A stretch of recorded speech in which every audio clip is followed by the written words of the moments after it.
اما بعد فقد قال الله تبارك وتعالى كما ورد في سورة التوبة وسورة الفتح وسورة الصف.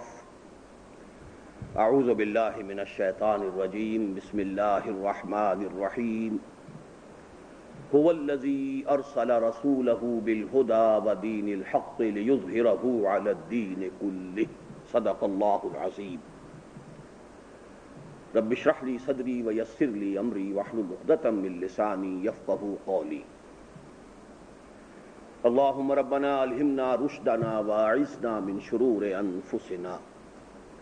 اللهم ارنا الحق حقا وارزقنا اتباعه وارنا الباطل باطلا وارزقنا اجتنابه. اللهم وفقنا لما تحب وترضى.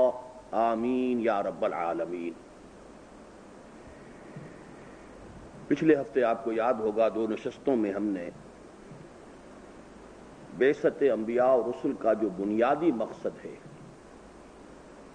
جو قدر مشترک کی حیثیت رکھتا ہے جملہ انبیاء کرام میں، چنانچہ نبی اکرم صلی اللہ علیہ وسلم کا مقصد بعثت بھی اساسی طور پر وہی ہے، ہم نے اس پر گفتگو کی.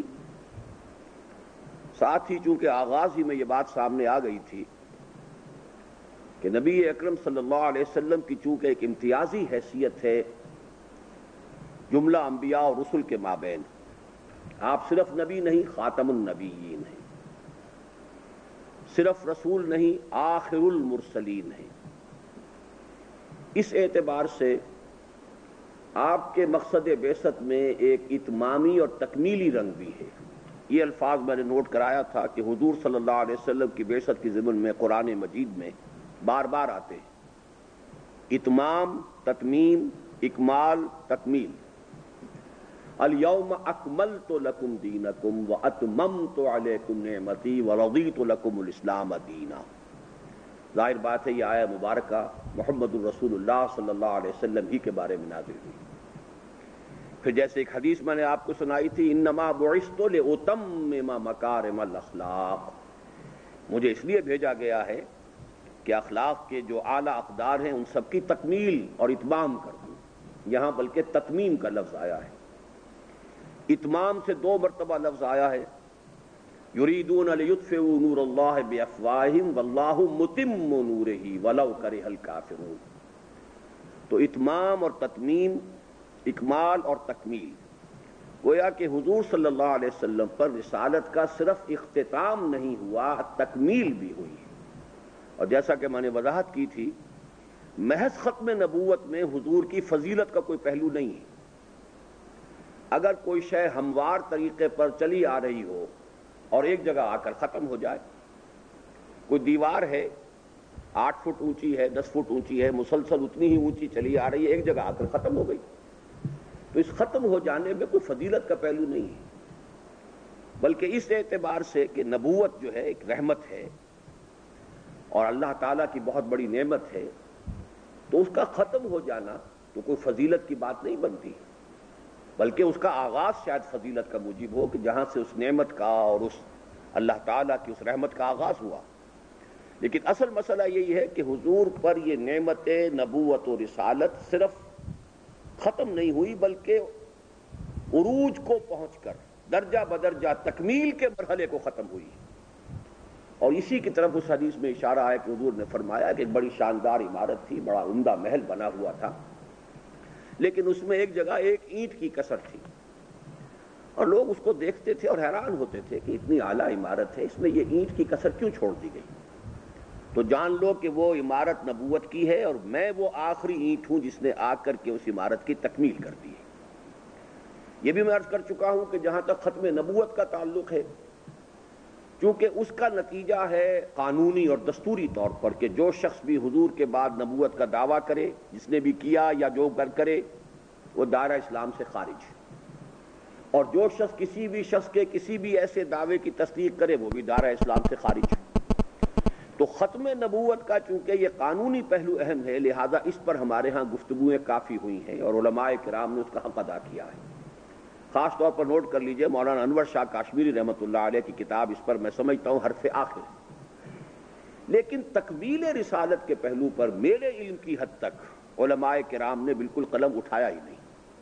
حالانکہ حضور کی فضیلت کا جو اصل اس کی اساس ہے وہ تکمیل نبوت و رسالت ہے. اس تکمیل نبوت و رسالت کے لیے قرآن مجید میں جو الفاظ آئے ہیں آج اصل میں ہمیں انہی پر اپنی پوری توجہ کو مرکوز کرنا ہے. بعثت محمدی علی صاحب الصلاۃ والسلام کی اتمامی و تکمیلی شان.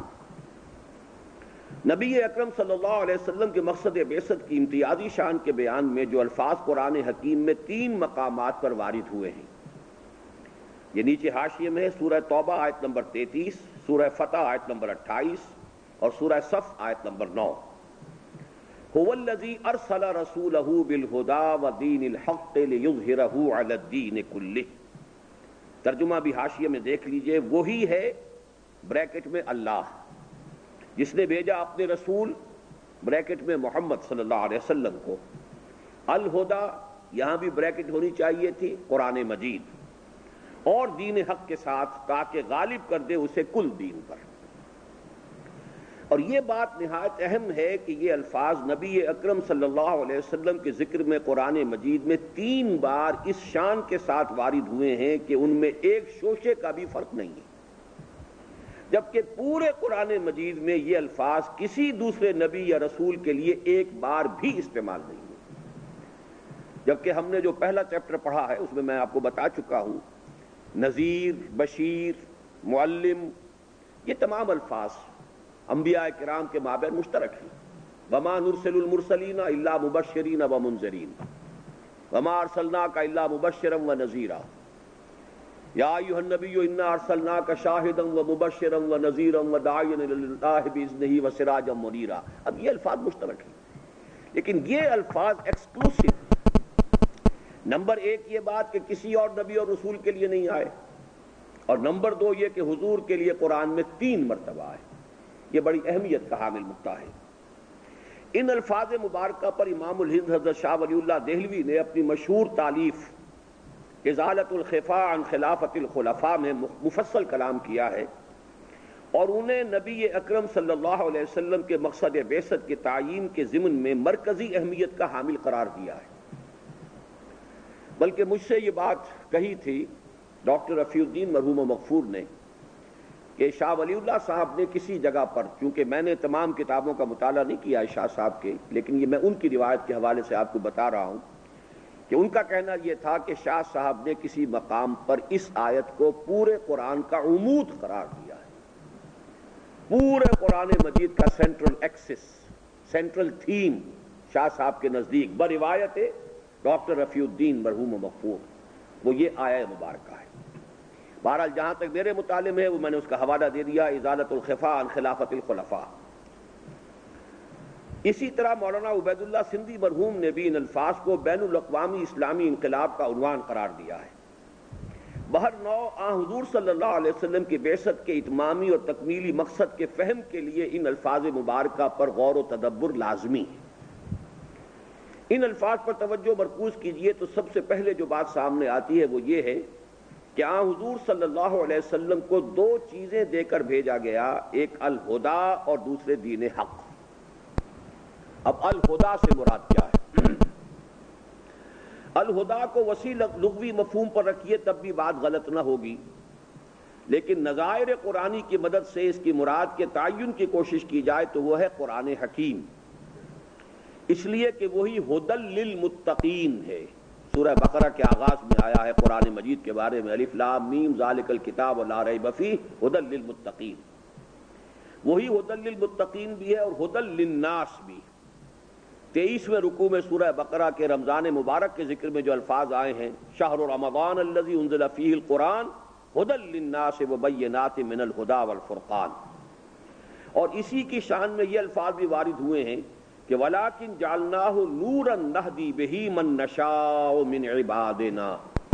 یہ سورہ شورى کی آیت نمبر 52 ہے، جو بڑی اہم آیت ہے یہ کہ حضور صلی اللہ علیہ وسلم سے خطاب کر کے اللہ تعالیٰ نے فرمایا ہے کہ مَا كُنْتَ تَدْرِي مَا الْكِتَابُ وَلَا الْإِيمَانُ وَلَٰكِن جَعَلْنَاهُ نُورًا نَّهْدِي بِهِ مَن نَّشَاءُ مِنْ عِبَادِنَا. اے نبی آپ کو کچھ معلوم نہیں تھا کتاب کیا ہوتی ہے اور ایمان کیا ہوتا ہے. ہم نے اس قرآن کو ہدایت بنا کر نازل کیا ہے، نور بنا کر نازل کیا ہے، جس کے ذریعے سے ہم جس کو چاہتے ہیں ہدایت دیتے ہیں۔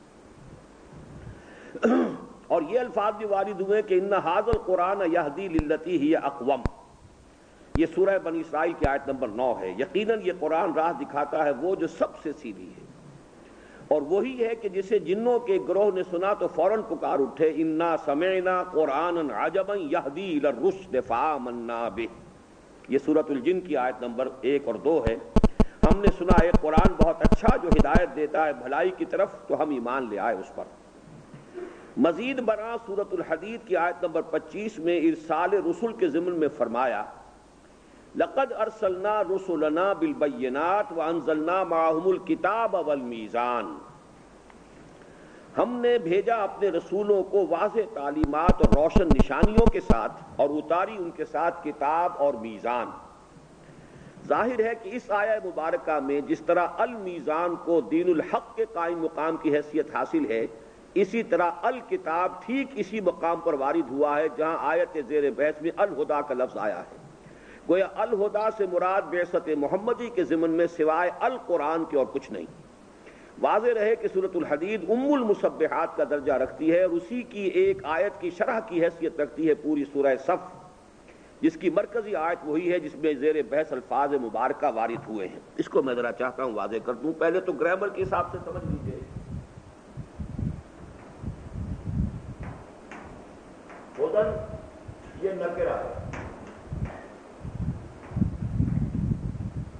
الہدا اب یہ معرفہ ہو گیا، اور اس میں الف لام لام جنس بھی ہو سکتا ہے، لام حصر بھی ہو سکتا ہے۔ کل ہدایت، پوری ہدایت، ہدایت کاملہ، معرف باللام میں جو مفہوم پیدا ہوتے ہیں وہ آپ حضرات کے علم میں ہیں۔ اب ذرا ان آیات کو مقابلے میں رکھیے، لقد ارسلنا،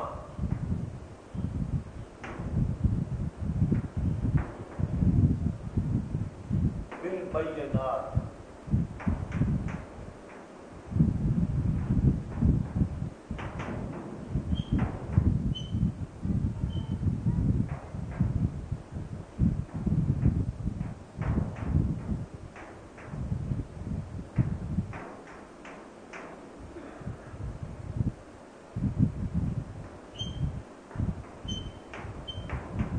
هو الذی ارسل رسولہ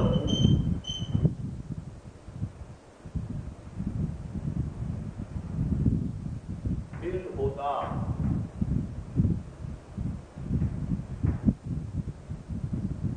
ودین الحق،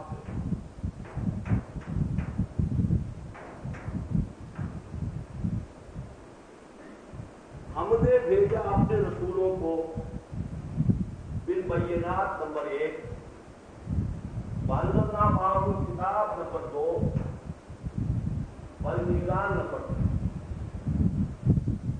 قرآن اس آیت میں جبکہ حضور کا تذکرہ ہو رہا الہدا نمبر 1، دین حق نمبر 2، بلکہ اس کو آپ نمبر 3 سمجھیں، یہ نمبر 1 جمع 2 ہے، کیونکہ بقیہ رسولوں کے لیے معجزے مختلف تھے۔ حضرت موسیٰ علیہ السلام کو عصا، ید بیضا، حضرت عیسیٰ کو بے شمار معجزات، تو وہاں 3 چیزیں ہو گئیں، بینات، انہیں معجزے بھی دیے، کتاب ان کے اوپر اتاری، اور میزان اتاری۔ محمد الرسول اللہ صلی اللہ علیہ وسلم پر الہدا قرآن ہی آپ کا معجزہ بھی ہے، لہذا بینات جمع الکتاب یہ الہدا ہے، اس لیے کہ حضور کا اصل معجزہ قرآن حکیم۔ اصل معجزہ کسی نبی کا وہ ہوتا ہے کہ جس پر چیلنج کیا جائے۔ ایک ہوتا ہے عام خرق عادت، یہ تو اللہ تعالیٰ اپنے دوسرے نیک بندوں کے ذریعے بھی کرامات کا ظہور، ان کا جو بھی کوئی رتبہ اللہ کے ہاں ہے، کسی بھی خرق عادت کے ذریعے سے ان کا وہ مرتبہ اللہ ظاہر کر دیتا ہے، وہ کسی کے اختیار میں نہیں ہوتا لیکن اللہ تعالیٰ کی طرف سے ظہور ہوتا ہے۔ تو خرق عادت حضور کے بھی اور بے شمار ہے۔ کھانا ہے، بہت تھوڑا سا کھانا تھا، چند لوگوں کے لیے کفایت کرنے والا، سینکڑوں آدمی کھا کر سیر ہو گئے۔ اب یہ ہیں چیزیں موجود ہیں، یہ خرق عادت ہے، یہ کرامات الاولیاء جس طریقے سے ہے تو یوں سمجھیے کہ انبیاء کے معاملے میں یہ اس سے بہت اونچی بات ہے۔ لیکن معجزے کے معنی کیا ہوتے ہیں؟ عاجز کر دینے والی شے، اعجاز، عاجز کر دینے والی شے، اعجاز کے معنی عاجز کر دینا۔ معجز وہ شے ہے جو مخاطب ہے اسے عاجز کر دے۔ تو کسی نبی کا خاص معجزہ وہ ہوتا ہے جس پر چیلنج کیا جائے کہ آؤ مقابلہ کر لو، جیسے کہ حضرت موسیٰ علیہ السلام کا مقابلہ ہوا باقاعدہ، اور آ کر جادوگروں نے بھی اپنے کرتب دکھائے اور ان کی رسیاں اور ان کی چھڑیاں جو ہے وہ بھی سانپ بن گئی، لیکن یہ کہ حضرت موسیٰ علیہ السلام کی عصا نے جب سانپ کی شکل اختیار کی تو ان سب کو ہڑپ کر گیا۔ تو مقابلہ چیلنج جو ہے در حقیقت کسی رسول کا اصل معجزہ وہ ہوتا ہے کہ جو چیلنج کے ساتھ ہو، اور حضور صلی اللہ علیہ وسلم کا معجزہ جو چیلنج کے ساتھ ہے وہ صرف ایک ہے، وہ قرآن ہے۔ کہا گیا ہے کہ ان کنتم فی ریب مما انزلنا علی عبدنا فاتوا بسورۃ من مثلہ وادعوا شہداءکم من دون اللہ ان کنتم صادقین فإن لم تفعلوا ولن تفعلوا فاتقوا النار التي وقودها الناس والحجارہ۔ اگر تم اس چیلنج کا مقابلہ نہ کر سکو اور ہرگز نہیں کر سکو گے تو ڈرو اس آگ سے کہ جس کا ایندھن بنیں گے انسان اور پتھر۔ اور یہ چیلنج قرآن مجید میں 3 مرتبہ آیا ہے۔ سورہ ہود میں آیا کہ اس جیسی 10 صورتیں بنا کے لے آؤ، سورہ یونس میں آیا برسبیل تنزل 10 نہیں بنا سکے ایک ہی بنا کے لے آؤ، اور پھر اس کو سورہ بقرہ کے اندر آخری درجے میں پھر اس کو ریپیٹ کیا ہے۔ ویسے یہ کہ اس کا ذکر جو ہے سورہ بنی اسرائیل میں بھی، قُلْ إِنِ اجْتَمَعَتِ الْإِنسُ وَالْجِنُّ عَلَىٰ أَن يَأْتُوا بِمِثْلِ هَٰذَا الْقُرْآنِ لَا يَأْتُونَ بِمِثْلِهِ وَلَوْ كَانَ بَعْضُهُمْ لِبَعْضٍ ظَهِيرًا۔ اے نبی ان سے کہہ دیجئے کہ اگر تمام انسان اور تمام جو جنات ہیں وہ مل کر کوشش کریں تب بھی قرآن جیسی کتاب نہیں تصدیق کر سکتے۔ تو 4 مقامات پر قرآن مجید ہی کے معجزہ ہونے کو اللہ تعالیٰ نے دلیل کے ساتھ اور چیلنج کے ساتھ پیش کیا ہے۔ ان دونوں آیتوں کا تقابل بہت ضروری ہے۔ وہ ہے جنرل رول، لقد ارسلنا رسولنا، ہم بھیجتے رہے اپنے رسولوں کو، اور بقیہ رسولوں کے ضمن میں بالبینات، روشن نشانیاں معجزات کے ساتھ۔ وانزلنا معہم الکتاب، اب حضرت موسیٰ علیہ السلام کے لیے وہ تورات ہے، حضرت مسیح کے لیے وہ انجیل ہے۔ والمیزان، اور میزان وہ نظام ہے شریعت کا کہ جس میں توازن ہے، یہ بعد میں ہم پڑھ لیں گے تفصیل سے۔ اس آیت میں بالہدیٰ جو ہے، بلکہ اس کو مجھے اور زیادہ کھینچ دینا چاہیے تھا،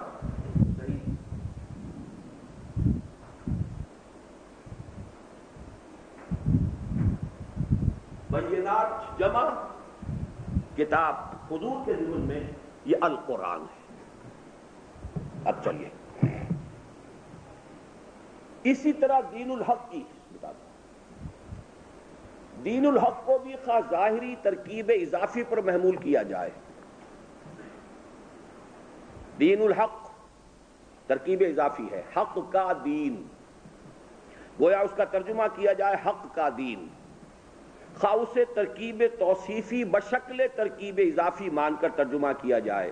یہ بھی ایک قاعدہ ہے کہ بعض اوقات ترکیب توصیفی جو ہے وہ ترکیب اضافی کی شکل میں آ جاتی ہے، یعنی اس کا ترجمہ پھر ہوگا سچا دین، جیسا کہ اکثر مترجمین نے کیا ہے۔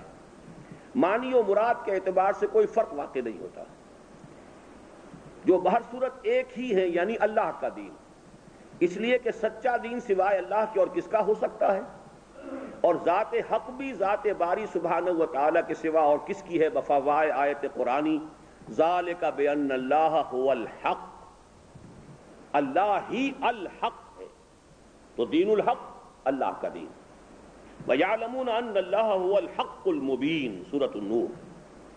گویا دین الحق بالکل مساوی و مترادف ہے دین اللہ کے، اور عجیب بات ہے کہ قرآن حکیم میں 3 ہی بار آیت زیر بحث کے ضمن میں دین الحق کی ترکیب استعمال ہوئی ہے، اور پورے قرآن میں ٹھیک 3 ہی مرتبہ دین اللہ کے الفاظ وارد ہوئے ہیں۔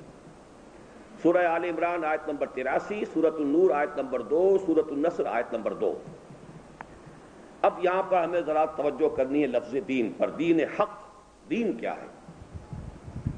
لفظ دین پر توجہ کو مرکوز کیجئے تو عربی لغت میں اس کا اساسی مفہوم بالکل وہی ہے جس میں یہ لفظ اساس القرآن یعنی سورہ فاتحہ کی 3ری آیت میں مستعمل ہوا ہے۔ یہاں ذرا ایک سمجھیے صنعت لفظی ہے ادبی اعتبار سے، سورہ فاتحہ کو اساس القرآن کہا گیا، قرآن کی جڑ، قرآن کی بنیاد، اور اس میں جو لفظ دین آیا ہے وہ اپنے اساسی معنی میں آیا ہے۔ اس لفظ کا اساسی مفہوم وہی ہے جو اساس القرآن میں مالک یوم الدین، اس کا ترجمہ کیا ہے؟ جزا و سزا کے دن کا مالک۔ سورہ فاتحہ کی تیسری آیت میں مستعمل ہوا ہے، یعنی بدلہ، جو لا محالہ نیکی کا جزا کی صورت میں ہوگا اور بدی کا سزا کی شکل میں۔ چنانچہ قرآن حکیم کی ابتدائی صورتوں میں یہ لفظ بغیر کسی اضافی یا توصیفی ترکیب کے اپنی سادہ ترین صورت میں بدلے اور جزا و سزا ہی کے معنی میں استعمال ہوا ہے۔ سورۃ الماعون میں ارأیت الذی یکذب بالدین، کیا تم نے دیکھا اسے جو جھٹلاتا ہے جزا و سزا کو؟ فما یکذبک بعد بالدین، سورۃ الدین۔ تو اس کے بعد کیا چیز آمادہ کرتی ہے تجھے جزا و سزا کے جھٹلانے پر؟ کلا بل تکذبون بالدین، کوئی نہیں بلکہ تم جھٹلاتے ہو جزا و سزا کو، سورۃ الانفطار آیت نمبر 9۔ اور سورۃ الفاتحہ کے علاوہ مختلف مقامات پر 12 مرتبہ آیا ہے یہ لفظ یوم کی اضافت کے ساتھ، یوم قیامت کے معنی میں یوم الدین، 12 مرتبہ، یعنی بدلے یا جزا و سزا کا دن۔ اب یہاں سے ذرا بات آگے بڑھنی شروع ہوگی۔ دین کا بنیادی مفہوم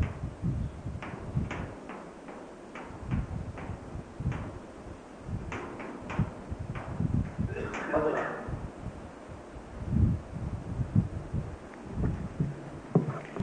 جیسا کہ آپ کے علم میں ہے، قرآن مجید نے عربی زبان کے بنیادی الفاظ کو لے کر پھر ان میں اپنا مفہوم شامل کر کے انہیں اصطلاحات کی شکل دی۔ صلاۃ اب ایک اصطلاحی شکل میں ہمیں معلوم ہے، نماز کو کہتے ہیں، اس کا لغوی مفہوم کیا ہے وہ اپنی جگہ پر ہے۔ زکوٰۃ اس کا ایک لغوی مفہوم ہے، لیکن زکوٰۃ جب اصطلاح بن گئی ہے تو اس کا ایک مفہوم معین ہے۔ اسی طرح دین کا بنیادی مفہوم بدلا، لیکن یہاں سے اب قرآن اس کو اٹھائے گا درجہ بدرجہ، 2 درجے اس کے جو ہیں اس کے مفہوم کے اوپر طرف ہو کے وہ سمجھ لیجئے۔ پھر چونکہ بدلے اور جزا و سزا کا تصور لازماً مستلزم ہے کسی قانون اور ضابطے کو، جزا و سزا اگر ہوگی تو خود بخود یہ امپلائیڈ ہے کہ کوئی قانون اور ضابطہ ہوگا جس کے تحت جزا یا سزا ہوگی، اس قانون کی پیروی کی جائے جزا ملے گی، اس قانون کی خلاف ورزی کی جائے سزا کی جائے گی، اور اس کی اطاعت اور متابعت کو کے تصور کو۔ لہذا لفظ دین نے بھی جب اپنی اصل لغوی اساس سے اٹھ کر قرآنی اصطلاح کی صورت اختیار کی تو اس میں اولاً اطاعت کا مفہوم پیدا ہوا۔ چنانچہ قرآن حکیم میں 2 مرتبہ مخلصا لہ الدین اور ایک بار مخلصا لہ دینی اور 6 مرتبہ مخلصین لہ الدین، یا 9 مرتبہ یہ لفظ آیا ہے دین کا اخلاص کے ساتھ، کہ الفاظ اطاعت اور بندگی اور فرمانبرداری کو اللہ تعالیٰ کے لیے خالص کر لینے ہی کے مفہوم میں آئے ہیں، جن میں مزید زور اور تاکید کے لیے کہیں کہیں اضافہ کیا جاتا ہے حنیفاً یا حنفاء، یکسو ہو کر۔ مخلصا لہ دینی، میں نے اپنے دین کو، اپنی اطاعت کو اس کے لیے خالص کر لیا، حنیفا، بالکل یکسو ہو کر۔ اور یہی مفہوم ہے قرآن حکیم کے ان الفاظ مبارکہ کا کہ الا للہ الدین الخالص ولہ الدین واصبا، یہ الا للہ الدین الخالص، اب یہاں پر یہ معنی کیا ہو گئے اس کے؟ اطاعت۔ دین کا ایک جو ہم نے اوپر مفہوم مزید لیا اطاعت، مخلصا لہ الدین، مخلصین لہ الدین، وما امروا الا لیعبدوا اللہ مخلصین لہ الدین حنفاء ویقیموا الصلاۃ ویؤتوا الزکاۃ وذلک دین القیمہ۔ اور بالآخر اس نے نظام اطاعت کی صورت اختیار کر لی، جس کی اضافت حقیقی تو اس ذات کی طرف ہوتی ہے جسے مطاع مان کر نظام زندگی کا تفصیلی ڈھانچہ اور ضابطہ تیار کیا جائے، جیسے سورۃ یوسف میں فرمایا کذالک کدنا لیوسف ما کان لیأخذ اخاہ فی دین الملک، اس طرح ہم نے تدبیر کر دی یوسف کے لیے، ورنہ بادشاہ کے قانون کی روح سے وہ مجاز نہ تھے کہ اپنے بھائی کو روک سکتے۔ اطاعت اور اطاعت سے آگے بڑھ کر نمبر 2 نظام اطاعت۔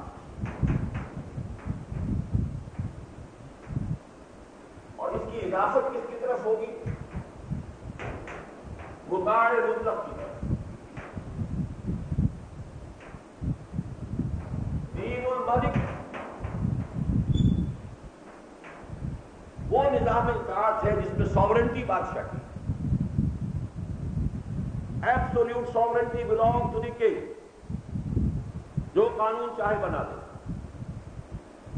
دین اللہ، اللہ کا دین وہ نظام زندگی جس میں مطاع مطلق اللہ کو تسلیم کیا جائے، ساورنٹی اللہ کی ہو، یہ اس کی اضافت حقیقی ہے۔ مجازی اضافت یہ ہو سکتی ہے میرا دین تمہارا دین، میں نے جب اللہ کے دین کو اختیار کر لیا تو گویا کہ اب یہ میرا دین ہو گیا، تو میں اسے مجازی طور پر کہہ سکتا ہوں میرا دین، لکم دینکم ولی دین، تمہارے لیے تمہارا دین، میرے لیے میرا دین، یہ مجازی معنی ہے۔ حقیقی معنی میں یہ لفظ جو آیا ہے دین اللہ، اللہ کا دین، یعنی مطاع مطلق اللہ، پورا نظام زندگی اس کے تابع۔ اسی طریقے سے دین الملک، بادشاہ، ساورنٹی اس کی ہے، باقی پورا نظام اس کی مرضی کے مطابق۔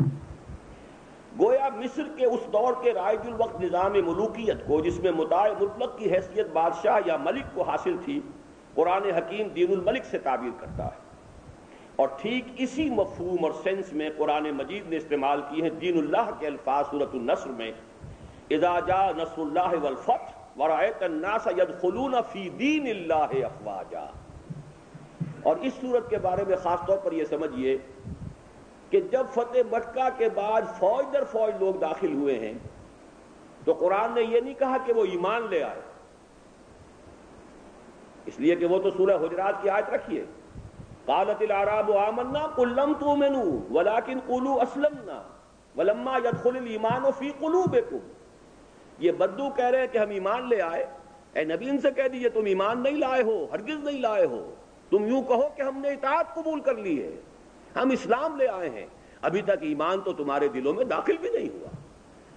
وہ چونکہ فتح ہو گئی، لوگوں نے دیکھ لیا it's no use continuing resistance, اب ہم مقابلہ نہیں کر سکتے، مکہ فتح ہو گیا، وہ گویا کہ پورے جزیرۃ العرب کے لیے، جزیرہ نما عرب کے لیے وہ ایک مرکز کی حیثیت تھی، اس کی چاہے کوئی فارمل گورنمنٹ وہاں نہیں تھی، لیکن یہ کہ بہرحال اس کی حیثیت یہی تھی کہ مرکزی مقام وہ ہے۔ جب حضور نے مکہ فتح کر لیا تو اب یہ کہ آ رہے ہیں لوگ، اور وہ صرف ایک اوبیڈینس تھی کہ ہم آپ کی اطاعت قبول کر رہے ہیں، اس کو ایمان سے تعبیر نہیں کیا گیا۔ رأیت الناس يدخلون فی دین اللہ افواجا، آپ نے دیکھا کہ لوگ اب اللہ کے اس نظام اطاعت میں فوج در فوج داخل ہو رہے ہیں۔ تو دین کے لفظ کو ان مختلف درجات کے اندر اچھی طرح سمجھ لیجئے۔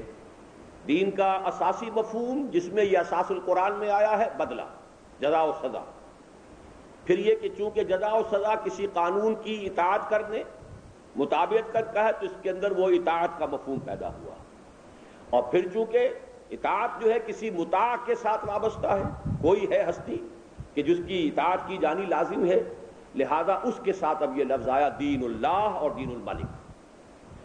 گویا حضور صلی اللہ علیہ وسلم کی 20 سال سے زائد جد و جہد کے نتیجے میں جب عرب میں صورتحال پیدا ہو گئی کہ اللہ ہی کو مطاع مطلق مان لیا گیا اور لوگ جوق در جوق اور گروہ در گروہ اس کے نظام اطاعت میں داخل ہوتے چلے گئے، تو اسے قرآن مجید نے دین اللہ کے الفاظ سے تعبیر کیا۔ اور اس اعتبار سے دیکھا جائے تو ہرگز غلط نہ ہوگا کہ دور جدید کے محبوب و مقبول طرز حکومت یعنی جمہوریت کو، جس میں غلط یا صحیح بہرحال نظری طور پر حاکمیت کے حامل قرار پاتے ہیں جمہور، تعبیر کیا جائے دین الجمہور کے الفاظ سے۔ یہ تیسرا لفظ بھی اب آپ کے سامنے رہنا چاہیے۔ آج کا دین جو ہے وہ دین جمہور ہے، وہ حقیقت میں دین جمہور ہے یا نہیں ہے یہ تو چھوڑ دیجئے کہ امریکہ میں بھی وہ سارے اختیار جو ہے وہ سرمایہ داروں کے ہاتھ میں ہے، پاکستان میں وہ سارا اختیار جو ہے وہ جاگیرداروں کے ہاتھ میں ہے، بالفعل کیا ہوتا ہے اس کو چھوڑ دیجئے، لیکن یہ کہ نظری اعتبار سے ساورنٹی مانا جاتا ہے کہ یہ بلانگ کرتی ہے پیپل کو، ماسز کو، پاپولر ساورنٹی، تو وہ دین الجمہور ہے۔ اس کے تحت جو نظام بنے گا وہ ایک مکمل دین ہوگا، اور وہ دین جو ہے نظام اطاعت، کیونکہ جمہور کو اس کے اندر آخری سند حاصل ہے اختیار کی، لہذا وہ دین جمہور ہوگا۔ البتہ قرآن حکیم میں دین کی ایک دوسری نسبت و اضافت بھی بکثرت وارد ہوئی ہے، جسے اضافت مجازی قرار دیا جانا چاہیے، جیسے دینی یا دینکم یا دینہم.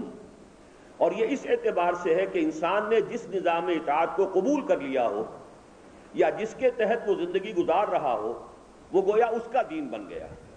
اسی مجازی نسبت کی مثال ہے اس مشہور دعا میں، دعا کے الفاظ میں کہ اللہم انصر من نصر دین محمد صلی اللہ علیہ وسلم. اسلام اصلاً تو دین اللہ ہے، لیکن مجازاً دین محمد بھی ہے، اس اعتبار سے کہ اس دین کے لانے والے وہی ہیں، فداہ آباؤنا و امہاتنا. حاصل کلام یہ کہ دین حق سے مراد ہے دین اللہ، یعنی وہ نظام زندگی جو اللہ تعالیٰ کی اطاعت کلی و مطلقہ کی بنیاد پر قائم ہو. اور یہ دراصل خاتم النبیین اور آخر المرسلین صلی اللہ علیہ وسلم کو عطا شدہ اتمامی اور تکمیلی صورت ہے اس میزان کی جو تاریخ انسانی کے مختلف ارتقائی مراحل پر قدر مختلف صورتوں میں عطا ہوتی رہی تھی سابق رسولوں کو علی نبینا علیہ الصلوۃ والسلام. یعنی یوں سمجھیے کہ پہلے رسولوں کے لیے لفظ دین حق استعمال نہیں کیا. میزان یعنی جو بھی ابتدائی احکام دیے جاتے رہے ان میں بھی ایک توازن تھا.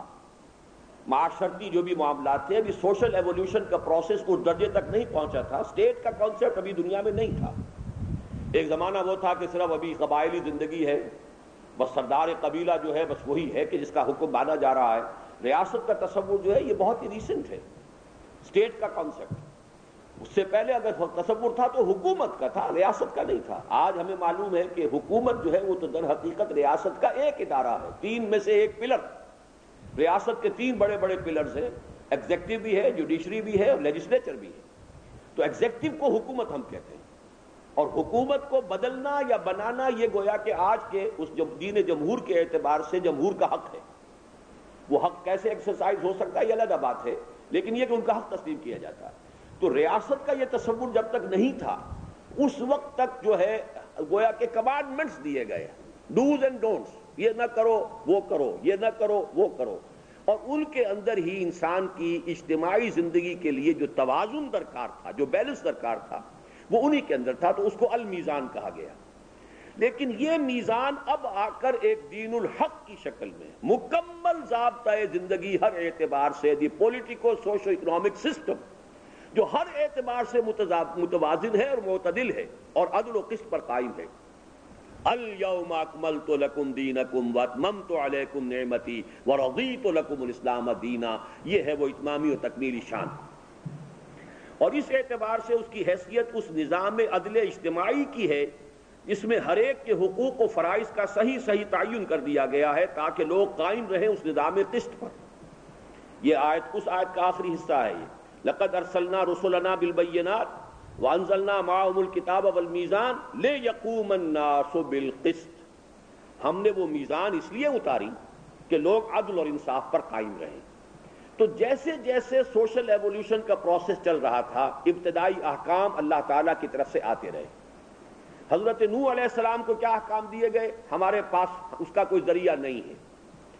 آج بعض لوگوں نے یہ خیال ظاہر کیا ہے، مسٹر ڈوبائس ہیں ایک فرینچ کہ جنہوں نے بڑی 40 برس تک محنت کی ہے انڈین اسکرپچرز پر، اور وہ اس نتیجے پر پہنچے ہیں کہ ہندوستان میں جو منو کا تصور ہے وہ مہانو حضرت نوح علیہ السلام کا ہے. در حقیقت کے جو مہا تو گریٹ کے لیے آتا ہے، دی گریٹ اینڈ گرینڈ. وہ نوح کا لفظ ہے کہ جو بدلا ہوا ہے، اس لیے کہ اس کے اندر یہی ہے کہ ایک کشتی کے اندر 8 رشی جو ہیں وہ اس طرح کے الفاظ آتے ہیں کہ وہ آئے تھے، بہت بڑا سیلاب آیا تھا، اس میں وہ رشی جو بچے ہیں وہ یہاں آئے ہیں، ان میں سے کوئی صاحب پہنچے ہیں. اور پھر وہاں پر جو ہے اور منو سمرتی غالباً جو ہے وہ حضرت نوح علیہ السلام کی جو اس وقت کی ابتدائی تعلیمات تھیں. پھر حضرت ابراہیم کے بارے میں آتا ہے کہ صرف فطرت کے بارے میں چند اصول ان کو بتائے گئے. اس کے بعد جو ہے اصل میں پہلی مرتبہ جو ہے جس کو کتاب کہا ہے قرآن مجید نے وہ تورات ہے، اس لیے کہ اس میں پھر احکام شریعت ہیں.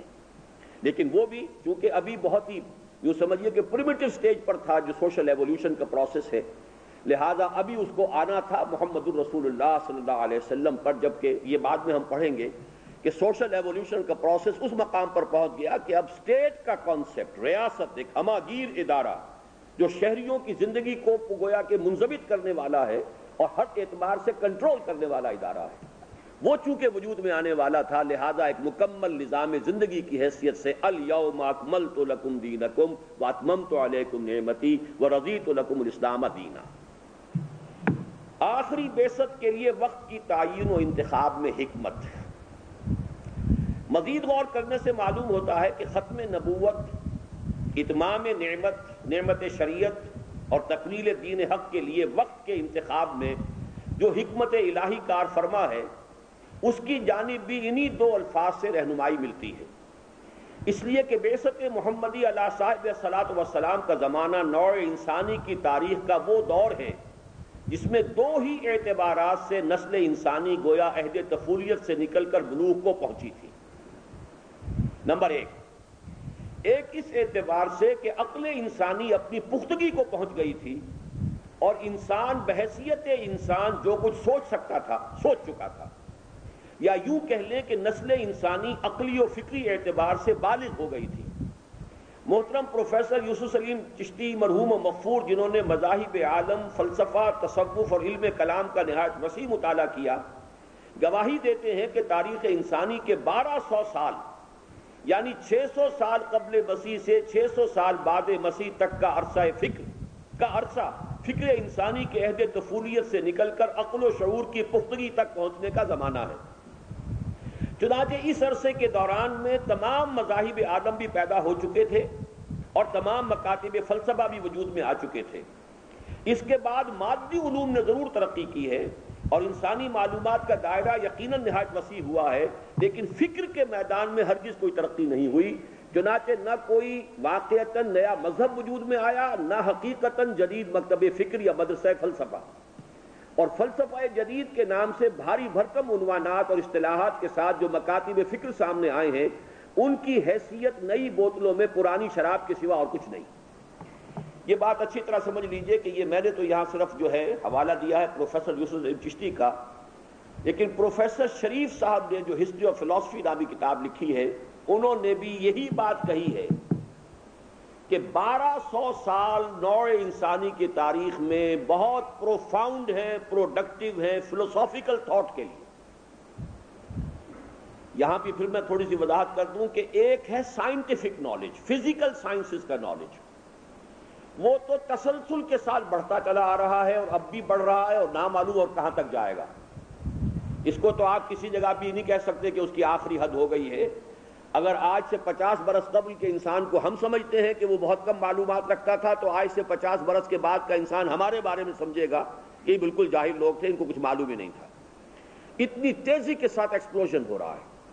یہ جو فزیکل سائنسز کا علم ہے، جو ایکوائرڈ نالج ہے انسان کے لیے، جو اپنے سمع اور بصر سے اور پھر عقل کے اس کمپیوٹر کو استعمال کر کے وہ نتیجے نکالتا ہے، یہ تو مسلسل چلا آ رہا ہے۔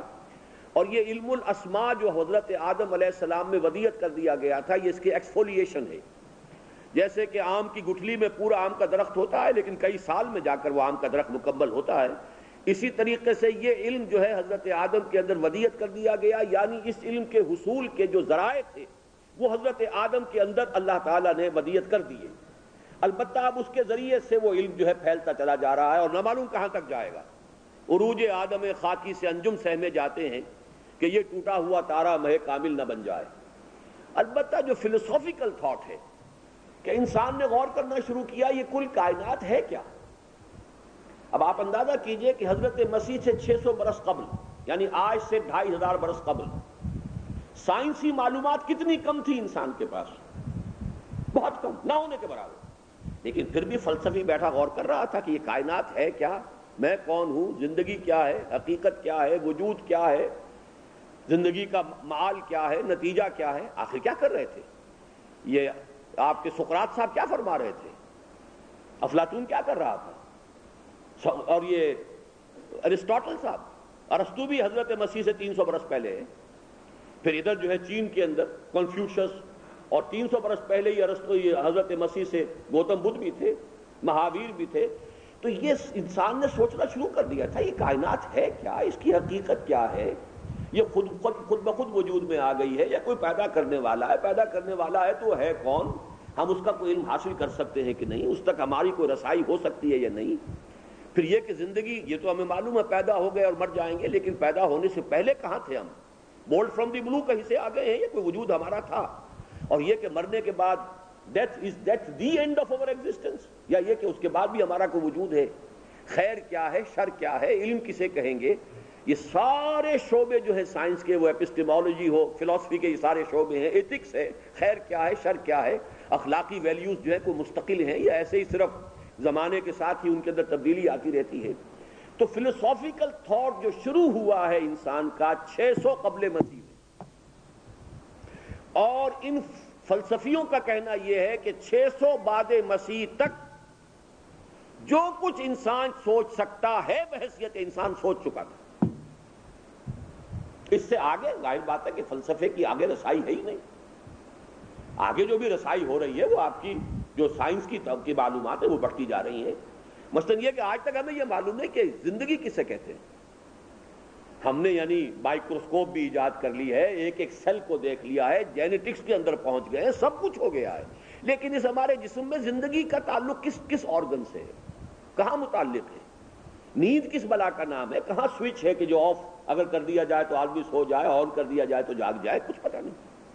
تو کچھ حقائق وہ ہیں کہ جو جن تک انسان کی رسائی نہیں ہو سکے گی، وہ علم غیب کے مسائل ہیں.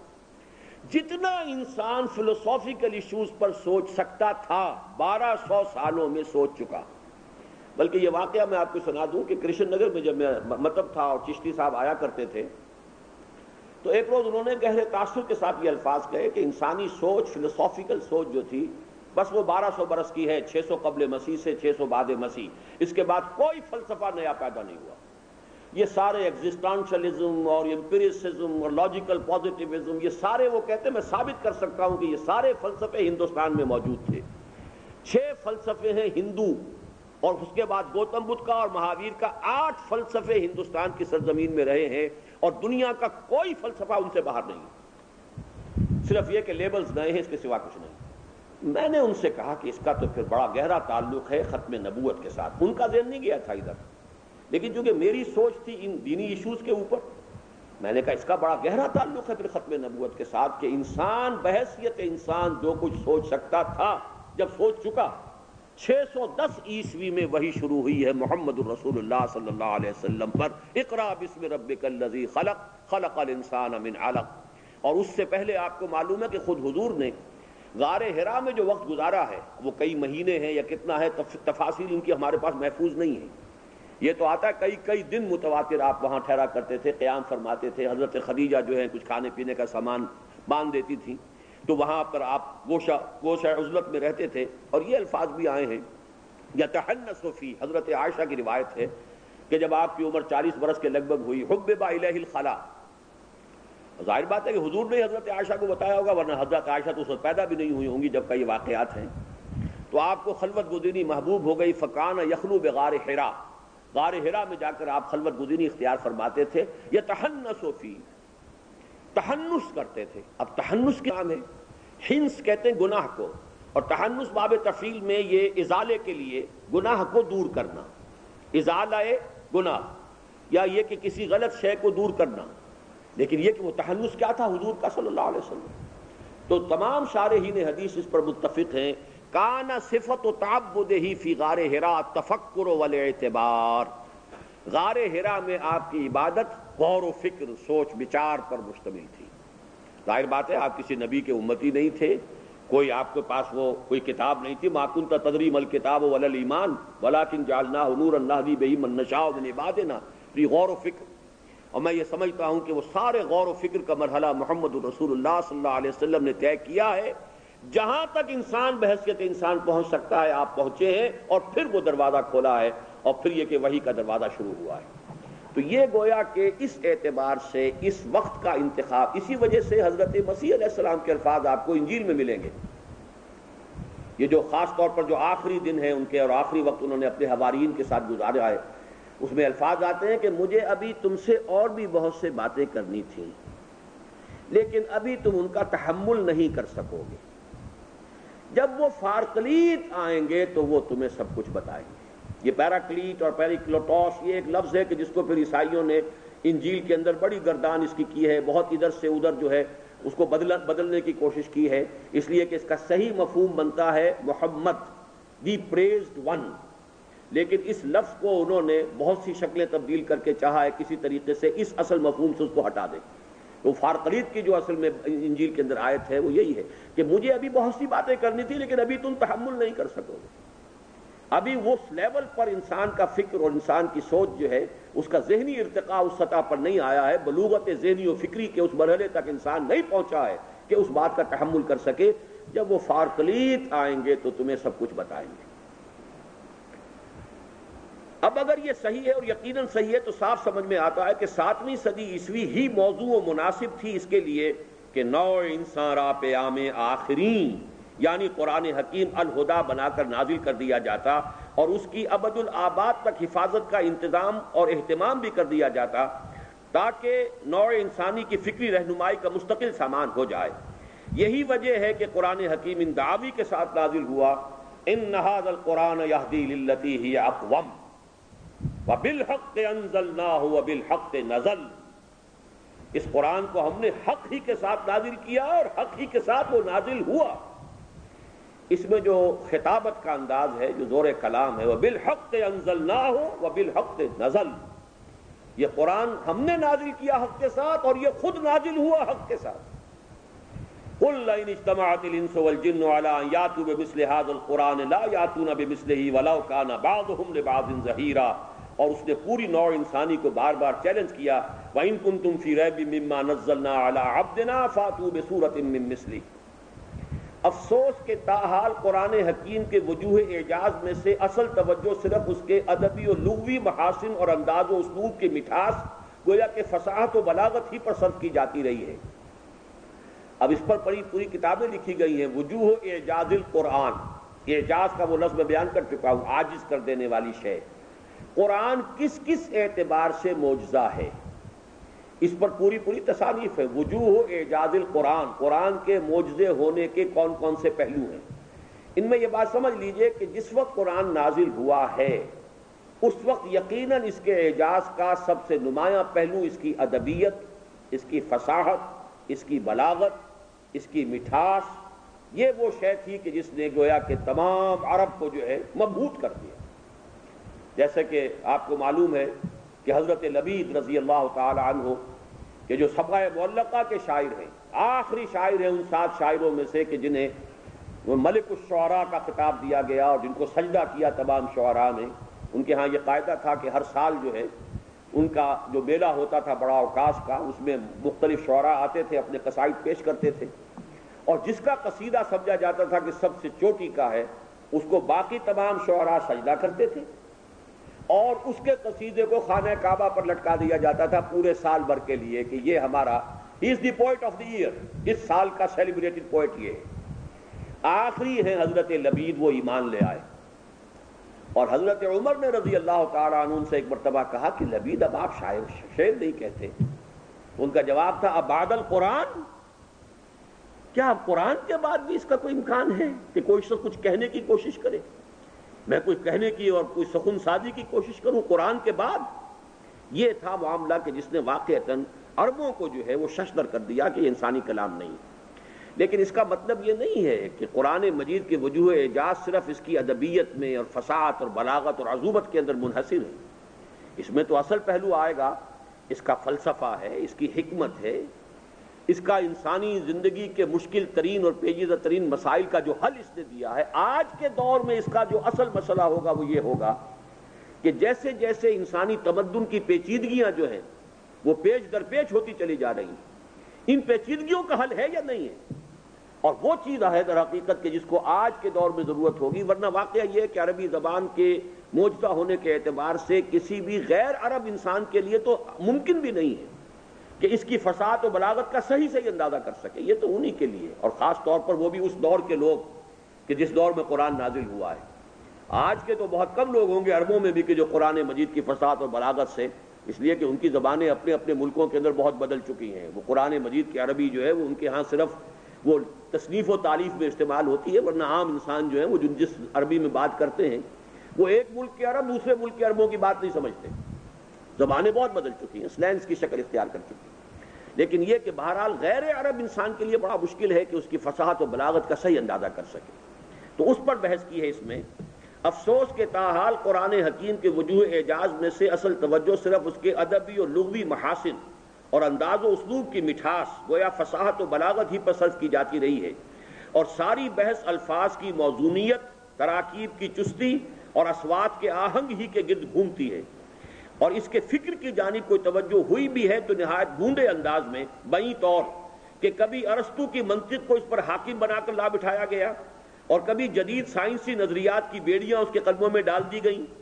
جدید سائنسی نظریات کی بیڑیاں سر سید احمد خان نے ڈالی، ارسطو کی منطق ہمارے سارے متکلمین نے اس کی بیڑیاں اس کو پہنائیں، اور کبھی جدید سائنسی نظریات کی بیڑیاں اس کے قدموں میں ڈال دی گئیں، درا حالے کہ ابھی وہ خود نہایت خام اور ناپختہ حالت میں تھے۔ واضح رہنا چاہیے کہ قرآن اصلاً الہدا ہے، اور اس کا اصل اعجاز اس کی فکری و عملی رہنمائی ہی میں مضمر ہے۔ اس لفظ الہدا کے حوالے سے سمجھیے، الہدا ہدایت، رہنمائی، اس کا اصل اعجاز فکری اور عملی رہنمائی ہی میں مضمر ہے، اور یہ انسان کو اس وقت عطا کیا گیا جب فکر انسانی بطور خود ایز سچ اپنی آخری بلندیوں کو چھو چکی تھی، گویا انسان عقلی اور فکری اعتبار سے بالغ ہو گیا تھا۔ اس میں ایک نقطہ جو یہاں بحث نہیں ہوئی ہے اس پر اس کو مٹا دو، اس کو اور نوٹ کر لیجئے کہ اسی سے متعلق ہے قرآن کو محفوظ کر دینا۔ قرآن کا متن کیوں محفوظ ہوا اور تورات کا کیوں نہیں ہوا؟ قرآن مجید کہتا ہے کہ اللہ تعالیٰ فرماتے ہیں اِنَّا نَحْنُ نَزَّلْنَا الذِّكْرَ وَإِنَّا لَهُ لَحَافِظُونَ، ہم نے ہی اس ذکر کو نازل کیا اور ہم ہی اس کے محافظ ہیں۔ تو کیا تورات اللہ نے نازل نہیں کی تھی؟ اس آیت کا پہلا ٹکڑا تو تورات پر بھی اپلیکیبل ہے، زبور پر بھی اپلیکیبل ہے، انجیل پر بھی اپلیکیبل ہے۔ اِنَّا أَنزَلْنَا التَّوْرَاةَ فِيهَا هُدًى وَنُورٌ، قرآن مجید میں ہم نے تورات نازل کی تھی جس میں ہدایت بھی تھی، لیکن ہدن ہے، فیہا ہدن و نور، الہدا اور شے ہے بالکل، لیکن یہ کہ ہدن ہدایت تو تھی، اس میں نور بھی تھا۔ ہم نے انجیل نازل کی، فیہ ہدن و نور، اس میں بھی ہدایت اور نور تھا، اس کو کیوں نہیں پروٹیکشن دی گئی؟ اس لیے کہ ابھی آخری ہدایت نامہ آنے والا تھا۔ یہ انٹرم پیریڈز کے لیے، عبوری دور کے لیے ہدایت نامے ہیں، الہدا آنے والی ہے۔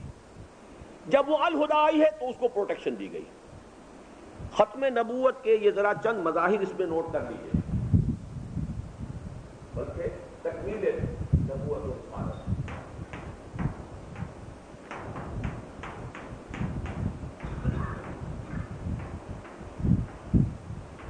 پہلی بات ہے عالمی رسالت۔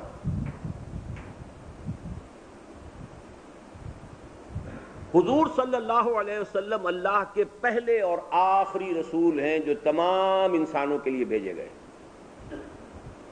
آپ سے پہلے کوئی رسول پوری نوع انسانی کے لیے نہیں بھیجا گیا۔ الی مدین اخاہم شعیبا، الی عاد اخاہم ہودا، الی ثمود اخاہم صالحا، سب اپنی اپنی قوموں کی طرف، یہاں تک کہ حضرت مسیح علیہ السلام رسولاً الی بنی اسرائیل، قرآن مجید کی نص قطعی ہے، وہ رسول بنا کر بھیجے گئے تھے بنی اسرائیل کی طرف، تمام انسانوں کی طرف نہیں۔ اور حضرت مسیح کا قول موجود ہے کہ میں صرف اسرائیل کے گھرانے کی کھوئی ہوئی بھیڑوں کی تلاش میں آیا، اور اپنے حواریین کو جب تبلیغ کے لیے بھیجا ہے آپ نے تو ہدایت کی ہے کہ غیر اسرائیلی کے سامنے تمہیں یہ دین پیش نہیں کرنا۔ یہ تو سینٹ پال نے بعد میں کیا ہے، اس کو تبلیغی مذہب بنایا ہے، ورنہ یہ تبلیغی مذہب جو اس کا تھا معاملہ وہ صرف یہود کے لیے تھا۔ صرف محمد الرسول اللہ صلی اللہ علیہ وسلم وما ارسلناک الا کافۃ للناس بشیرا ونذیرا، اس کا تعلق ہے سائنسی ترقی کے ساتھ۔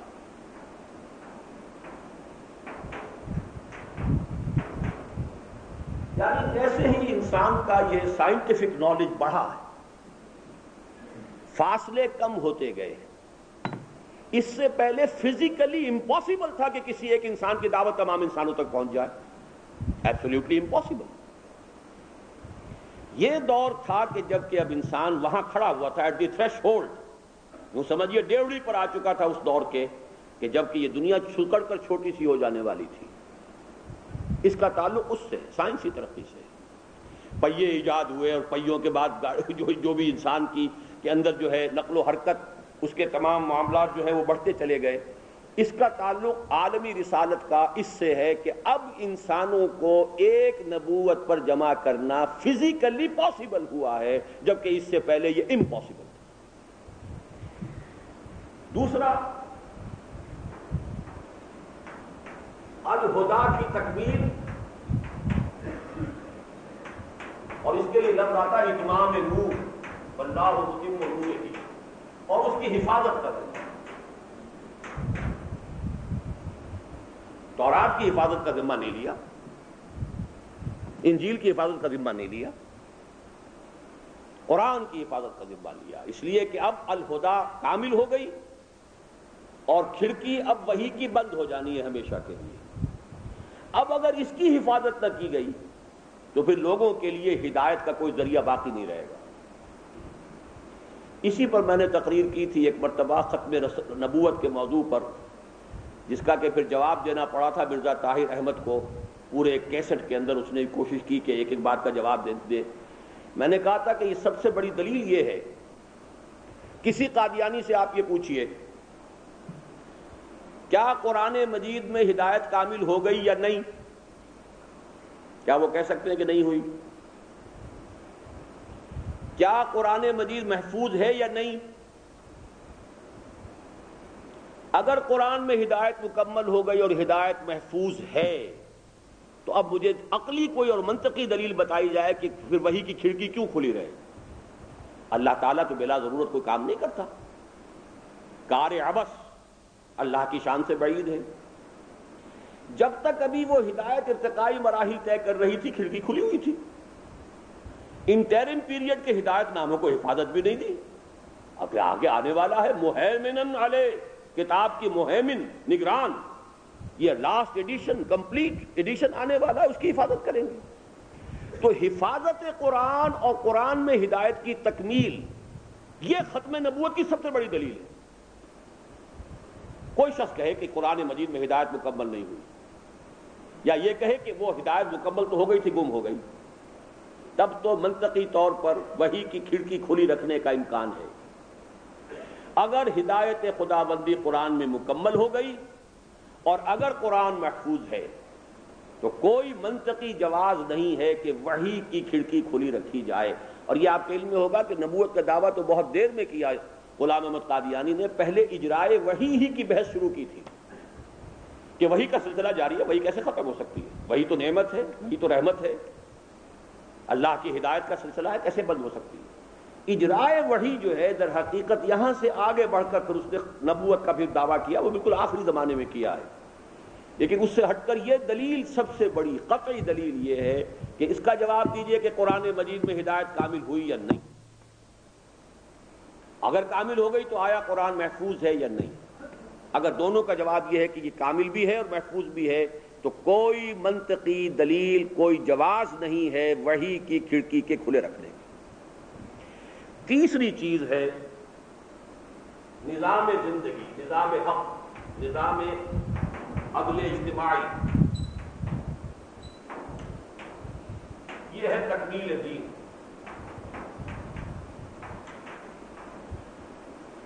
اب اس کو پڑھیں.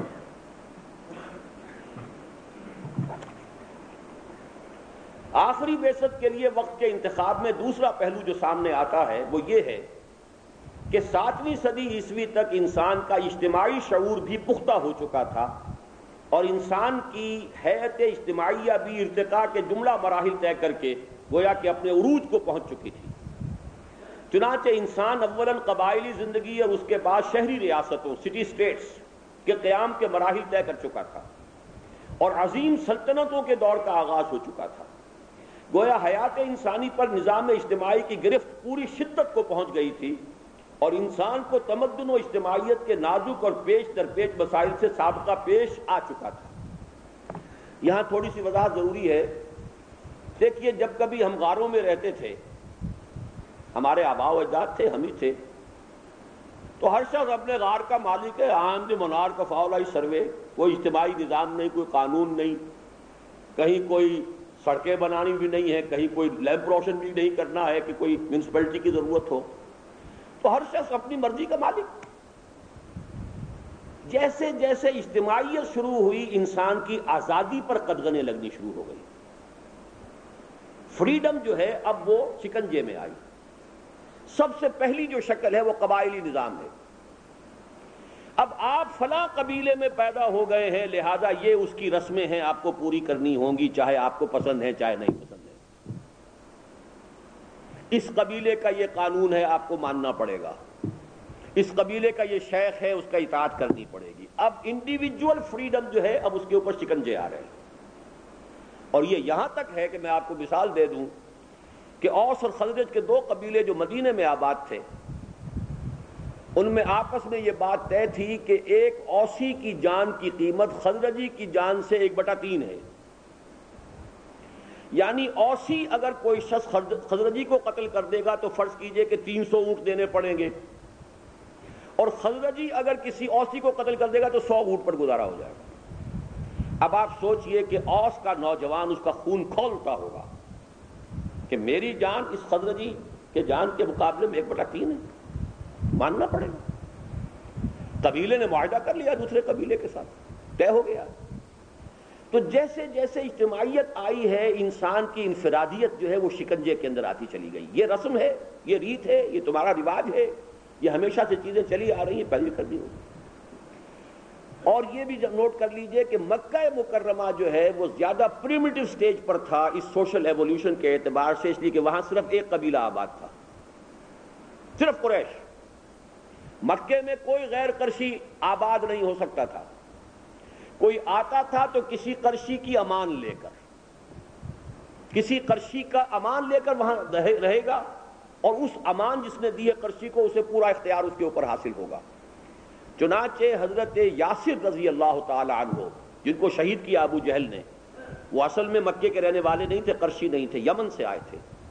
انہوں نے خواب دیکھا تھا کہ آخری نبوت کا ظہور ہونے والا ہے اور مکے میں ہونے والا ہے، وہ مکے میں آئے ہیں۔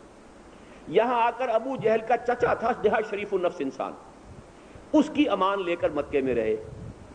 اس کی کنیز تھی حضرت سمیہ رضی اللہ تعالی عنہ، جن سے نکاح کیا ہے، جن سے پھر اللہ نے بیٹا دیا حضرت عمار۔ تو اب یہ 3 آدمیوں کا خاندان، حضرت یاسر، حضرت سمیہ اور حضرت عمار نوجوان۔ وہ چچا فوت ہو گیا، اب سارا اختیار جو ہے وہ اب ابو جہل کو حاصل تھا ان کے اوپر۔ یہی وجہ ہے کہ جس طرح بھی اس نے چاہا ستایا، جس طرح چاہا ٹارچر کیا، جس طرح چاہا شہید کر دیا۔ صرف یہ کہ حضرت عمار رضی اللہ تعالی عنہ نے برداشت نہیں کر سکے اس ٹارچر کو، تو کلمہ کفر کہہ کر جان بچا لی، لیکن دونوں ماں باپ جو ہیں وہ ڈٹے رہے، کھڑے رہے، جان دے دی۔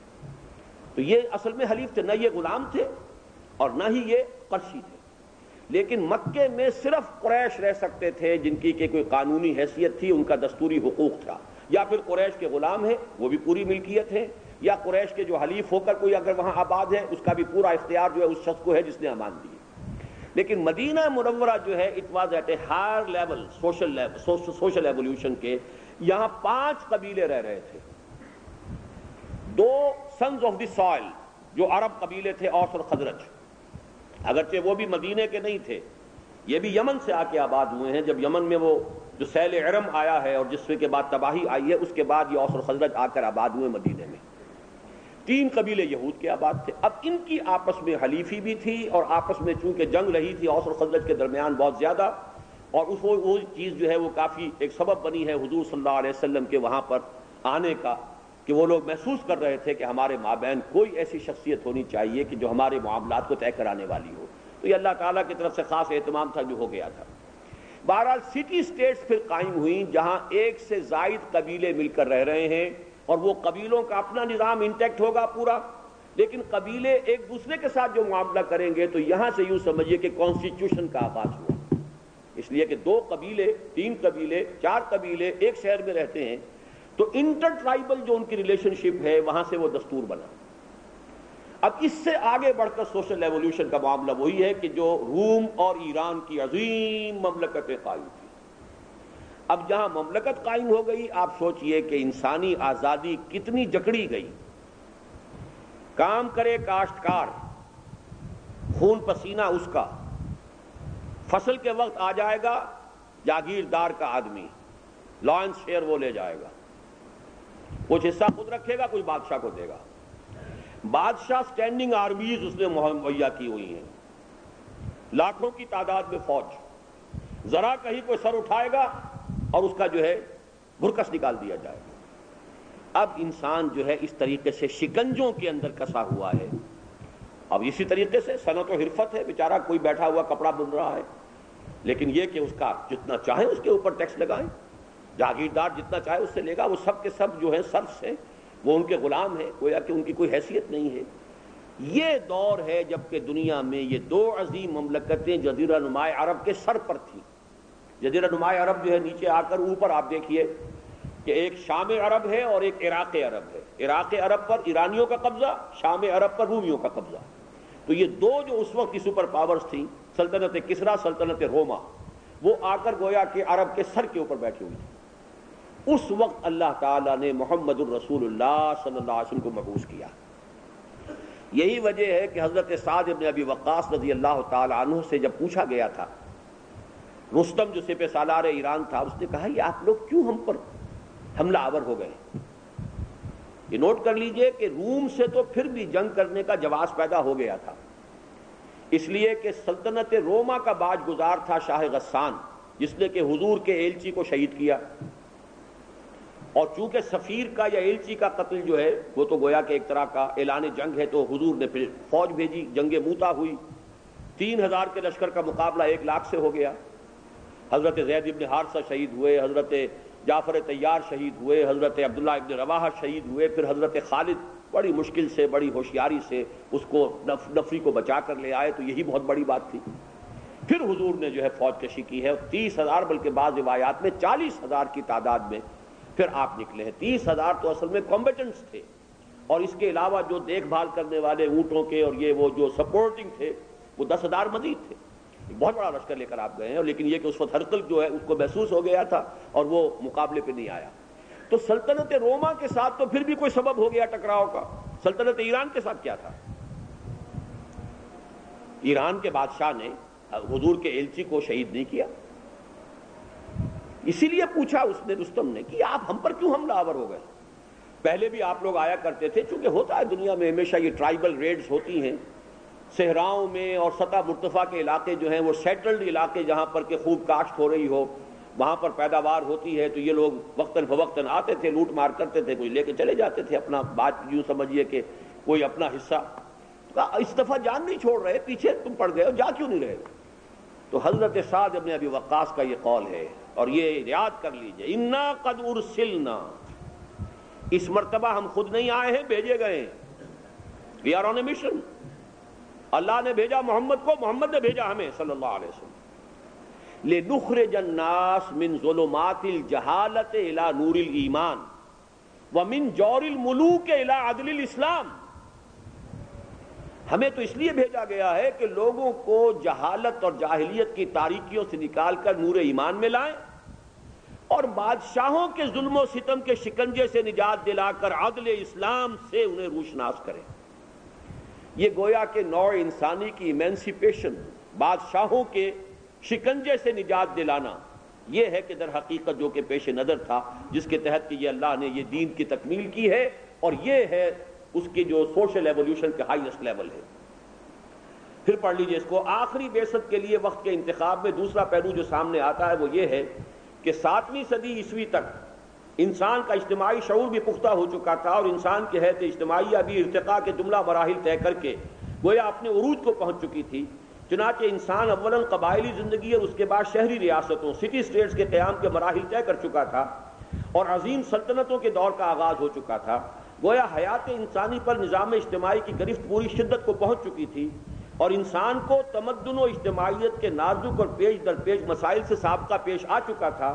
مزید برآں اب اس دور کا آغاز ہونے والا تھا جس میں فرد بمقابلہ جماعت، مرد بمقابلہ عورت، اور سرمایہ بمقابلہ محنت ایسے پیچیدہ اور لا ینحل مسائل کے ضمن میں انسان کی عقلی ٹھوکروں اور فکری بے اعتداریوں کی طفیل عالم انسانیت کو موت و حیات کی شدید کشمکش اور ٹو بی اور ناٹ ٹو بی کسی اذیت بخش کیفیت سے دوچار ہونا تھا۔ یہ 3 مسائل میں نے یہاں پر لسٹ کیے ہیں۔ کہ جو لا ینحل مسائل، سوائے وحی خداوندی کے ان مسائل کا کوئی حل عقل انسانی کے ذریعے سے ممکن نہیں ہے۔ فرد بمقابلہ اجتماعیت، انڈیویجول کے حقوق کتنے ہونے چاہیے اور اجتماعی نظام کی اس پر گرفت کتنی ہونی چاہیے۔ آزادی آزادی آزادی آزادی۔ فرض کیجئے ایک شخص کہتا ہے میں تو مادرزاد برہنہ ہو کر سڑک پہ چلنا چاہتا ہوں، آپ کون ہوتے ہیں؟ کوئی اس پر پابندی عائد کی جائے گی یا نہیں؟ آیا یہ انفرادی آزادی کے اوپر قدغن لگ گئی؟ کوئی کہاں ہو، کس جگہ پر آپ لائن لگائیں گے کہ یہاں تک تو انفرادی آزادی ہوگی، اس سے آگے انفرادی آزادی نہیں ہوگی، اجتماعیت ہوگی۔ اب ہوتا کیا ہے، یا تو مادر پدر آزادی اور یا ٹوٹلیٹیرین سٹیٹ وجود میں آ جاتی ہے کہ کوئی تمہیں نہ حق اظہار رائے ہے، نہ کوئی تم جماعت بنا سکتے ہو، no right of association, no right of expression, کام کرو مزدوری لو چھٹی کرو۔ اس مسئلے میں اعتدال کہاں ہو، توازن کہاں ہو؟ انفرادی حقوق اور اجتماعیت کا نظم، توازن کہاں پیدا کیا جائے، معتدل مقام کہاں ہے؟ یہی معاملہ مرد اور عورت کا ہے، یہ سب سے قدیم ہے۔ یا تو شانہ بشانہ اور بالکل برابر ہو جائیں گے تو خاندان کا نظام ختم ہو جائے گا۔ کسی بھی ادارے کے دو برابر کا اختیار رکھنے والے ہیڈ نہیں ہو سکتے، سیدھی بات۔ اب یا تو یہ ہے کہ ایک انتہا پر گئے تو عورت جوتی کی نوک بن گئی، عورت بھیڑ بکری بن گئی، اس کے سوا کوئی حیثیت نہیں، اس کے کوئی حقوق نہیں، اس کا کوئی اختیار نہیں۔ یا یہ ہے کہ عورت جو ہے پھر وہ کہتی ہے کہ شانہ بشانہ برابر، اور وہ برابر کا تصور جو ہے وہ پھر خاندان کے ادارے کا بیڑا غرق کر دینے والی شے۔ اسی طرح سرمایہ بمقابلہ محنت، یہ مسئلہ جو ہے یہ آج سے 300 برس پہلے جس شدت کے ساتھ شروع ہوا پہلے تھا ہی نہیں۔ مشین ایجاد ہو گئی، اب ایک سرمایہ دار ہے، اس نے کارخانہ لگایا ہے، 2000 آدمی کام کر رہا ہے۔ سرمایہ دار کہتا ہے مجھے آزادی ہے، میں تو تمہیں 2 روپے دوں گا دہاڑی، کام کرنا ہے کرو، نہیں کرتے ہو نہ کرو، تم بھی آزاد ہو، چاہو کرو چاہو نہ کرو۔ مزدور کو معلوم ہے کہ میں اگر 2 دن کام نہیں کروں گا میرا بچہ بھوکا مرے گا۔ کارخانے دار کہتا ہے کہ میں اپنا لاک آؤٹ کر دوں گا، تو کوئی پرواہ نہیں اسے، تو وہ تو 1 سال بھی کارخانہ بند رہے تو اس کے بچے کو تو فاقہ نہیں آتا۔ لیکن برابری کیا ہے؟ برابری یہ ہے کہ صاحب مجھے حق حاصل ہے، میں یہ دیتا ہوں آپ کو، یہ ویج دوں گا میں آپ کو، آپ کام کرنا چاہیں کریں، نہیں کرنا چاہتے نہ کریں۔ تو یہ سرمایہ اور محنت کے درمیان توازن کیا ہو، یہ 3 مسائل ایسے ہیں جن کا کوئی حل نہیں ہے۔ اور یہی وہ شے ہے اہدنا الصراط المستقیم۔ سورہ فاتحہ کا جب آپ نے درس سنا ہوگا کہ جہاں تک باقی چیزیں ایمانیات کی وہ تو پہلے آ چکی ہیں، الحمدللہ رب العالمین الرحمن الرحیم مالک یوم الدین ایاک نعبد و ایاک نستعین، یہ ساری باتیں کہنے کے بعد اہدنا الصراط المستقیم، وہ کون سا صراط ہے؟ پھر اللہ کو تم نے پہچان لیا، توحید اس کی جان لی، مالک یوم الدین اس کو سمجھ لیا، اس کی بندگی کرنے کے لیے تم تیار اور آمادہ ہو، تو اہدنا الصراط المستقیم سے مراد کیا ہے؟ اصل میں وہی عملی ہدایت، اور عملی ہدایت بھی خاص طور پر ایک بھی عملی ہدایت یہ سچائی اور جھوٹ، یہ تو فطرت انسانی کو معلوم ہے کہ سچ بولنا اچھا ہے اور جھوٹ بولنا برا ہے۔ الہمہا فجورہا و تقواہا، پچھلے لیکچرز میں پچھلے حصے میں ہم پڑھ چکے ہیں، یہ بھی کوئی نئی بات نہیں تھی کہ جو سکھانی مقصود ہو۔ اہدنا الصراط المستقیم کا یہ مفہوم بھی نہیں ہے۔ مفہوم کیا ہے؟ یہ تمدن کے پیچیدہ مسائل، اور ان میں سے یہ 3 ہیں سر فہرست: individual versus the collective system, woman versus man, capital versus labour. 3 مسائل ہیں کہ جن کے مابین معتدل نظام، متوازن نظام ذہن انسانی کے بس میں نہیں ہے کہ وہ ایجاد کر سکے۔ انسان ٹھوکریں کھا رہا ہے۔ ملوکیت سے نجات پائی، فرینچ ریولوشن، کتنا خون گیا ہے اس میں، کتنا بلڈی ریولوشن تھا۔ جمہوریت آ گئی، گویا کہ انسان نے بہت بڑی منزل جو ہے، منزل مقصود جنت جو ہے اسے مل گئی۔ لیکن چونکہ مالیات کے معاملے میں وہی کیپٹلزم چلا ہے، لہذا نتیجہ کیا نکلا کہ وہ پہلے تو جاگیردار کی حکومت تھی، اب سرمایہ دار کی حکومت ہے۔ نتیجے میں ری ایکشن اگین کمیونزم، کتنا بڑا انقلاب آیا، روس کے اندر کتنی جانیں گئی، اور جہاں جہاں بھی انقلاب آئے کتنی جانیں گئی ہیں، لیکن نتیجہ کیا نکلا dictatorship of the proletariat, one party dictatorship, رشت از یک بند تا افتاد در بندے دیگر، ایک غلامی سے اور ایک بند سے نجات ملی تو دوسرے میں گرفتار ہو گئے، آسمان سے گرے کھجور میں اٹکے، نو انسانی ٹھوکریں کھا رہی ہے۔ لیکن یہ جو ہے بات خود اپنی جگہ پر سمجھنے کی ہے کہ وہ عرض تو ہے نا، انسان بہتر زندگی اور انصاف اور عدل و قسط پر مبنی نظام کی طرف بڑھنا چاہتا ہے، یہ اس کے اندر اس کی ایک جو ارج موجود ہے۔ اسی کو علامہ اقبال نے کہا ہے وہ ابلیس کی مجلس شورا میں، کہ ابلیس نے یہ کہا اصل حاضر کے تقاضاؤں سے ہے لیکن یہ خوف ہو نہ جائے آشکارا شرع پیغمبر کہیں، مسلمان تو نہیں کرے گا اس کو آیا، یہ تو لگا ہوا ہے مست رکھو ذکر و فکر صبح گاہی میں اسے اور پختہ تر کر دو مزاج خانقاہی میں اسے۔ مجھے اندیشہ یہ ہے کہ یہ زمانہ خود ادھر جا رہا ہے، اور یہ جو بھی ایوولوشن ہو رہا ہے سوشل ایوولوشن، اس کے نتیجے میں کہیں شرع محمدی تک نہ پہنچ جائے انسان۔ عصر حاضر کے تقاضاؤں سے ہے لیکن یہ خوف ہو نہ جائے آشکارا شرع پیغمبر کہیں، الحذر آئین پیغمبر سے 100 بار الحذر، حافظ ناموس زن مرد آزما مرد آفری۔ پہلا مسئلہ ہے مرد اور عورت کا، موت کا پیغام ہر نوع غلامی کے لیے، نہ کوئی فقفور و خاقہ نہ گدائے رہنشیں، ملوکیت کی نفی، اور دور کرتا ہے دولت کو ہر آلودگی سے پاک و صاف، منعموں کو مال و دولت کا بناتا ہے امین، اس سے بڑھ کر اور کیا فکر و عمل کا انقلاب، بادشاہوں کی نہیں اللہ کی ہے یہ زمین۔ یہ ہے وہ شرع پیغمبر۔ مجھے اندیشہ یہ ہے ابلیس جو ہے اس ڈر میں ہے کہ یہ آشکارا نہ ہو جائے، لہذا یہی موضوع وقت تھا کہ انسان کو ایک ایسا نظام عدل اجتماعی عطا کر دیا جائے جو واقعتاً المیزان کے حکم میں ہو۔ المیزان کیا ہے؟ دیکھیے یہ وزن سے بنا ہے، کیا ہے گرامر میں؟ 1 ایئر کلاس کے ساتھی بتائیں کیا کلمہ ہے جی؟ اس میں اعلیٰ، اصل میں لفظ کیا ہے یہ؟ میوزان۔ وزن سے کیا بنے گا؟ میوزان، تو میزان بن گیا، یعنی وزن کرنے کا آلہ، توازن پیدا کرنے والا۔ اور وزن میں ہوتا کیا ہے؟ آپ نے 2 سیر کا باٹ ادھر ڈالا، 2 سیر ادھر کر دیا تاکہ توازن ہو جائے۔ اصل شے ہے حقوق و فرائض کا توازن۔ دیکھیے خاص نقطہ نوٹ کر لیجئے، قرآن مجید نے کہیں لفظ انصاف استعمال نہیں کیا، اس لیے کہ انصاف کے کیا معنی ہے؟ نصف نصف کر دینا، برابر برابر کر دینا۔ عدل اور شے ہے، عدل میں ہے بیلنس، قسط بھی بیلنس ہے، قسطاس المستقیم، ترازو سیدھی۔ اب اس کا مفہوم کیا ہے؟ اگر ایک ترازو کی ڈنڈی جو ہے اس کے عین بیچ میں ہے اس کا وہ پکڑنے والا مٹھ جو ہے، تب تو یہ کہ ادھر بھی 1 سیر ڈالیے ادھر بھی 1 سیر ڈالیے، توازن ہو جائے گا، ڈنڈی سیدھی ہوگی۔ اگر ایک حصہ اس کا ایک آرم چھوٹا ہے اور ایک بڑا ہے، چھوٹے والے میں زیادہ ڈالیں گے بڑے والے میں کم ڈالیں گے تب توازن ہوگا۔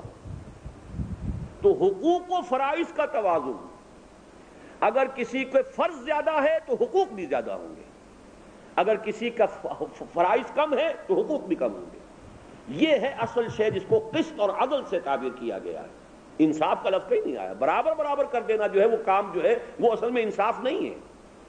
وزن اٹھانا ہے، ایک تکڑا آدمی ہے، جوان آدمی ہے، ایک بچہ ہے، اور آپ کہیں کہ دونوں برابر برابر اٹھائیں، تو کیا یہ عدل ہے؟ انصاف کا تقاضا تو ہوگا کہ آدھا تم اٹھاؤ آدھا میں اٹھاؤں گا، لیکن یہ دیکھ کر کہ کس کے اندر زیادہ استطاعت ہے اس کو زیادہ بوجھ دیا جائے، جس میں کم ہے اس کو کم دیا جائے، یہ ہے عدل اور قسط۔ اس حوالے سے نوٹ کر لیجئے قرآن نے کہیں لفظ انصاف استعمال نہیں کیا، لہذا مرد اور عورت کے درمیان انصاف نہیں ہے، توازن ہے۔ فرائض مرد کے یہ ہیں، اس کے اعتبار سے اس کے اختیارات بھی ہوں گے، پریولیجز اور responsibilities they go together hand in hand. عورت کے یہ ہیں، اسی کے حوالے سے اس کے حقوق ہوں گے، ورنہ یہ کہ برابر برابر کرنے سے تو جیسا کہ میں نے عرض کیا کہ خاندانی نظام کا بیڑا غرق ہوتا ہے۔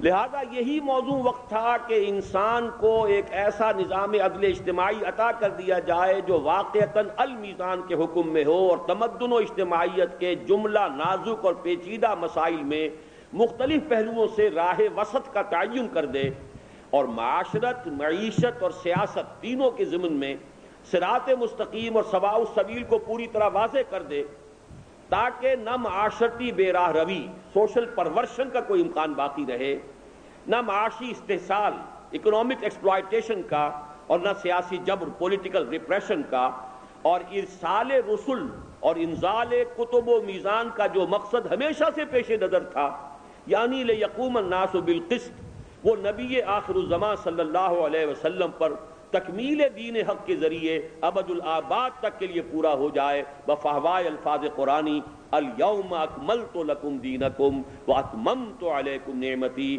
ورضیت لکم الاسلام دینا۔ یہاں تک جو ہم نے پڑھا ہے آج، اس میں کوئی اختلافی بات نہیں ہے۔ اصل میں اس آیت میں لوگوں نے اپنے فرائض سے پیلوتہی کرنے کے لیے جو تعویلیں غلط کی ہے وہ اگلے حصے میں ہے، لیظہرہ سے بات شروع ہوگی۔ اب زیادہ پیچیدہ بحث جو ہے وہ یہاں سے شروع ہوگی، اور وہ انشاءاللہ تعالیٰ ہم کل پڑھیں گے۔ اس کے لیے آج بھی میں بڑا اطمینان ہے کہ آپ لوگ صحیح وقت پر آ گئے تھے، کل بھی کوشش کیجئے کہ صحیح وقت پر آ جائیں۔ بارک اللہ لی ولکم فی القرآن العظیم ونفعنی وإیاکم بالآیات والذکر الحکیم۔